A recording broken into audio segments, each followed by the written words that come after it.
What's up, Copy Squad? It's your boy Kyle Milligan of KyleTheWriter.com, and today we're going to talk about examples of big ideas in marketing and copywriting. This topic comes from a reader question, no doubt. Let's see. It was, Kyle, can you explain the big idea in copywriting? I listened to Joe Schrafer's interview today, and he talks about how the big idea is the second most important element of copywriting after knowing your prospect. But I don't really get the concept of a big idea. Okay, so let's kind of talk about that a little bit. And if you've been around for a while, you would kind of know that I don't actually really champion the whole big idea concept. And I'm going to show you exactly why. Because I'm going to show you some examples of basically, I guess you could call them big ideas. And that's kind of like the label they've been given. But basically, people believe that the headline is a big idea. And then if it doesn't like change the game or change the world, your promo will fail. And they can go cite a few specific examples and say, wow, look at this big idea. Look how unique and groundbreaking this idea was. And that's why you need a big idea. But for every like one of those that you can name or mention by like off the top of your head, there's probably 50 other promotions that went out that were successful as well that you probably never heard about. And they didn't really like come up with some sort of groundbreaking idea, like big idea kind of thing. They were just ideas that spoke to the prospect's desires.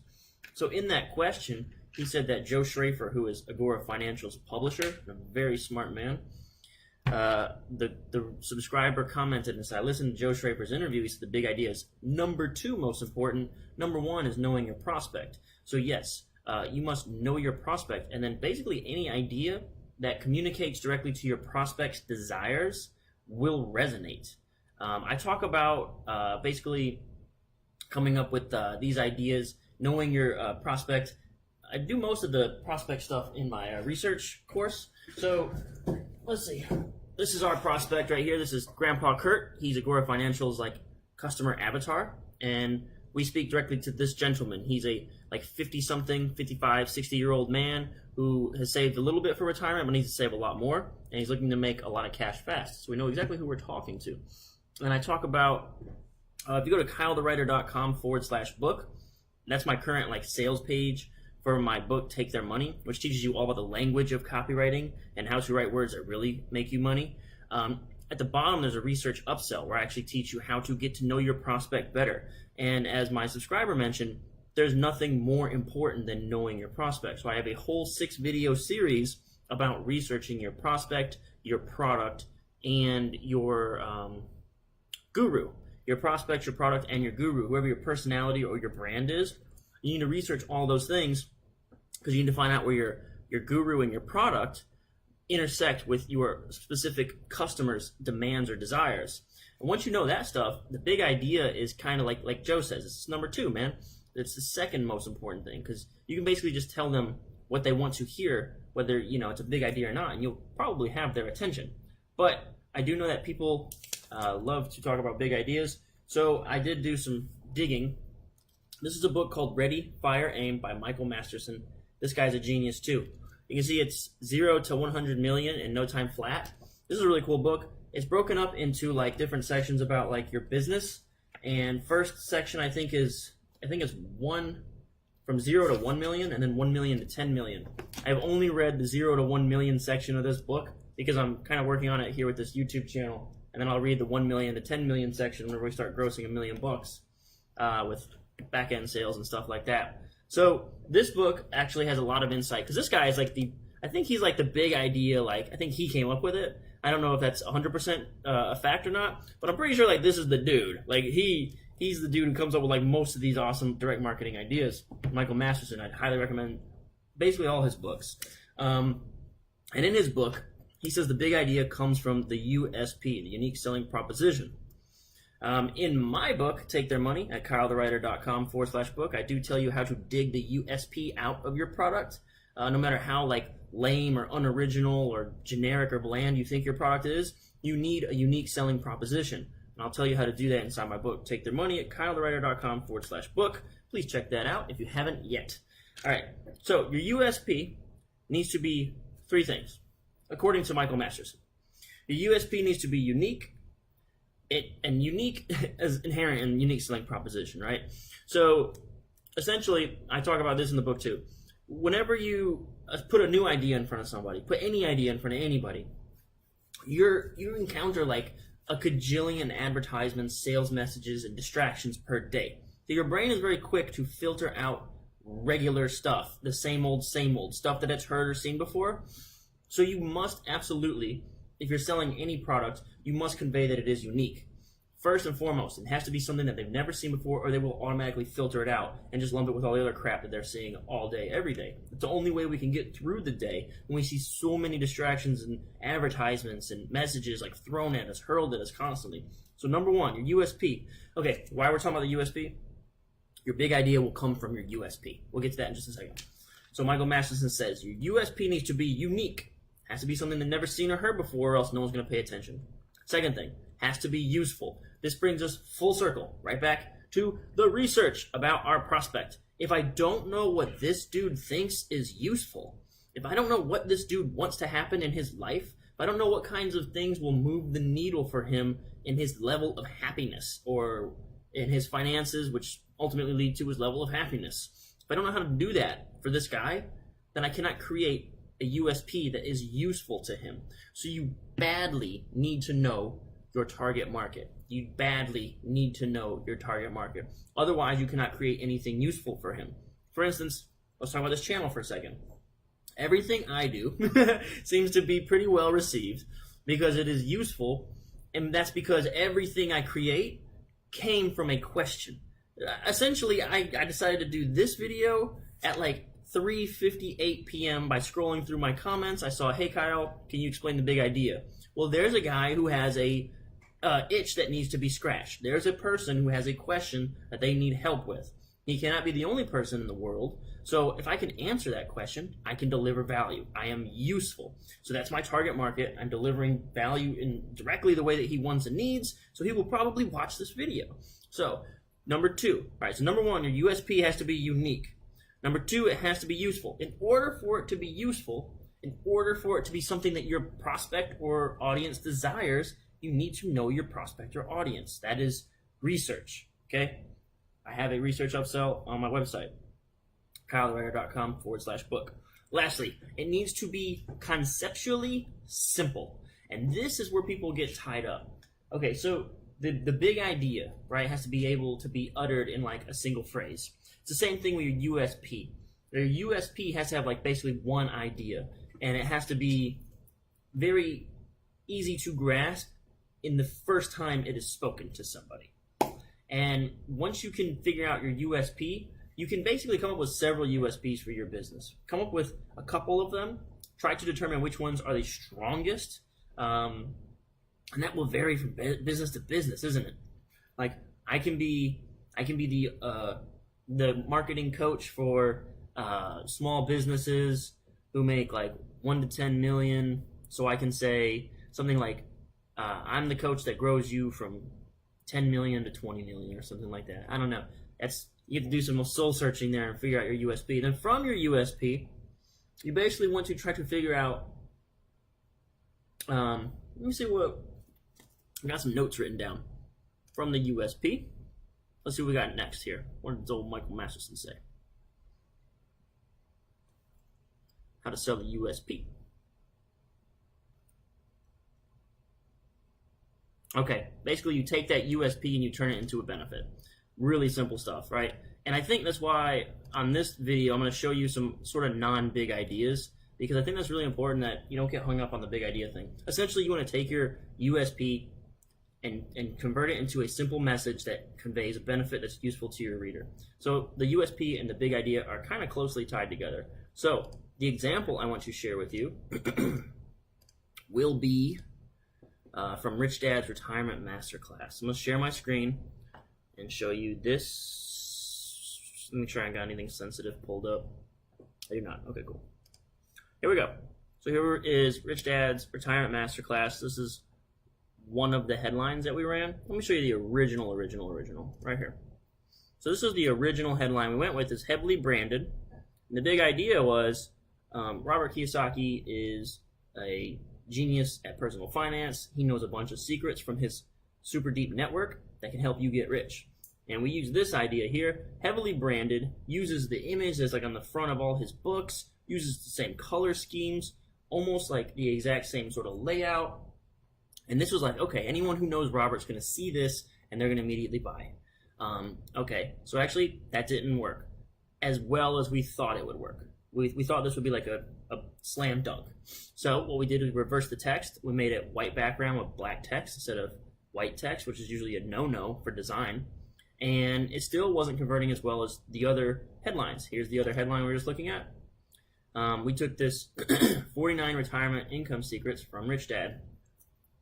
Is that a big idea? We're leaning a lot on the credibility of Robert Kiyosaki here still, right? So Rich Dad, right there. That's kind of like the big idea. That's kind of like the selling point is from Rich Dad, right? Okay, so this one actually didn't do so well either. Okay, so we ended up with two winners, and they are probably what I would call the opposite of a big idea. This headline, look how text heavy this is. Struggling with retirement income? My friend Donald Trump and I predicted this retirement crisis 10 years ago. See the video below. That's the headline. That's not like a very big idea kind of headline. Here's like some deck copy. And now my prediction came true. I'm offering a way to claim a free 7-video masterclass with 49 retirement income secrets. Just a couple of these add up to thousands in your pocket week in, week out. So this one's running, and here's the other one that's running. I think this is the one that's going to print. They're going to mail this out. Look at this. Tell me where the big idea is here. Urgent, from the desk of Robert Kiyosaki, author of #1 best-selling Rich Dad Poor Dad. Wall Street is scheming $17 billion from retirement accounts and covering up these 49 retirement income tricks. This was probably our least favorite headline because it's kind of just wordy, and I basically just copied this from a subhead at the bottom of this letter, where I'm just talking about how paying fees costing $17 billion a year, we're just paying management fees to Wall Street, and it's a total waste. And then, are you a regular Main Street investor with no insider connections? Then here are 49 money-making secrets I'm certain never been told about. I don't think this is very fancy. I don't think this is super crazy, or, I mean, yes, I'll say Wall Street scheming $17 billion is just unique and specific enough to catch your attention and want to know more. But in terms of like a big idea, I think everyone's kind of looking for that Trump bonus checks answer. Like, how did you come up with Trump bonus checks? Well, first off, I didn't. Rob Braddock came up with Trump bonus checks, and I helped him write that letter. And then that idea is basically what I would think is kind of like what we call the Teenage Mutant Ninja Turtle idea, where I think it might have been this guy, Michael Masterson, met like the guy who created Teenage Mutant Ninja Turtles, and they were having like a talk on an airplane or something. This is how I recall the story. It could be wrong. And basically, how did you come up with Teenage Mutant Ninja Turtles? And the guy said, well, shows with teenagers in it was popular. Shows with mutants in it were popular. And then shows with ninjas in them were popular. So I just kind of pushed them all together. I'm not sure exactly where the turtles came from, but basically he's like, I just took all the popular things and smushed them all together. So one of the things that Rob Braddock did a good job of is with Trump bonus checks is income promos about getting checks, which is exactly what this Robert Kiyosaki sort of promo is. It's kind of an income promo. We're talking about having retirement income, and we're trying to help people get retirement income. So Trump bonus checks is very similar. So he took something that was top of mind, or something that was working, right, which was like income promos that help you get retirement income in the form of dividend checks, and he combined that with Donald Trump, who was also top of mind. Trump bonus checks. So I hope that kind of like shines some light on the big idea for you. And I think at the end of the day, I just don't want you to get too tied up with thinking you have to come up with something revolutionary. That's why I showed you these, that actually the uglier our headlines got and the less creative basically they got, where we just basically said, here's some tricks, right? Instead it ended up being like Wall Street's stealing a bunch of money and here's some tricks, right? Very simple, very almost like straightforward and basic. And that turned out to be the winner, and that's the one that's going to the printer. We're going to print that promo in a, we'll quote print form, and we're going to direct mail it, just like old school direct mail, instead of just running it as an online sales letter. So I kind of wanted to sit down and kind of go over that things. So if you needed sort of like a checklist for it, remember, your big idea comes from your unique selling proposition.